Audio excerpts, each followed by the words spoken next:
All right, it's 4:14. As we reported at the top of the hour, this right here that you're looking at, that is the notebook of Brian Laundrie. We now know the final words of Brian Laundrie as he wrote them in this notebook, recovered in the Myakkahatchee Creek Environmental Park.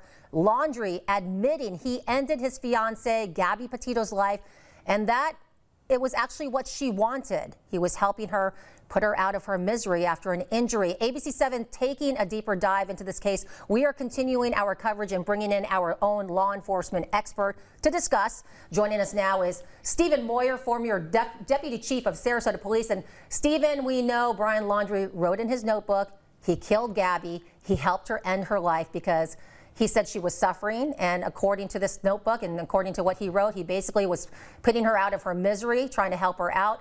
From your extensive experience in law enforcement, this confession is basically considered a dying declaration, you were telling me. Yes, first of all, thank you for having me on. Yes, it is a dying declaration. You go to 101 school when you're coming through a police academy. This is recognized by the courts as an admission.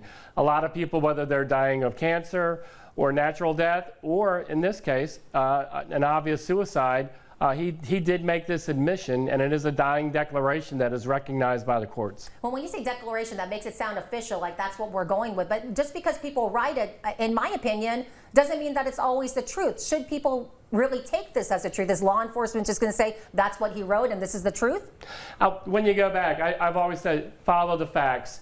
We knew he was in that, in that reserve.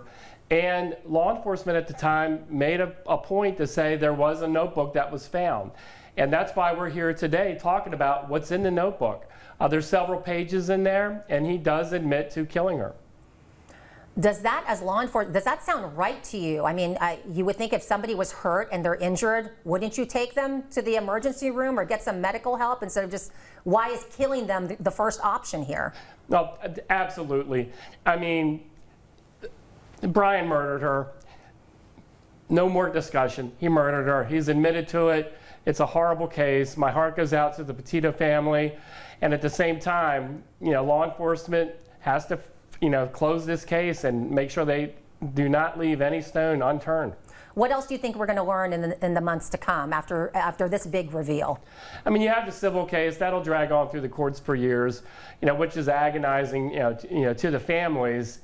But when you go back and look at all the facts in this case, you look at what was found, what was said, and now we have a written admission in his notebook that was found near him within days after he committed suicide. Is this what you expected as law enforcement?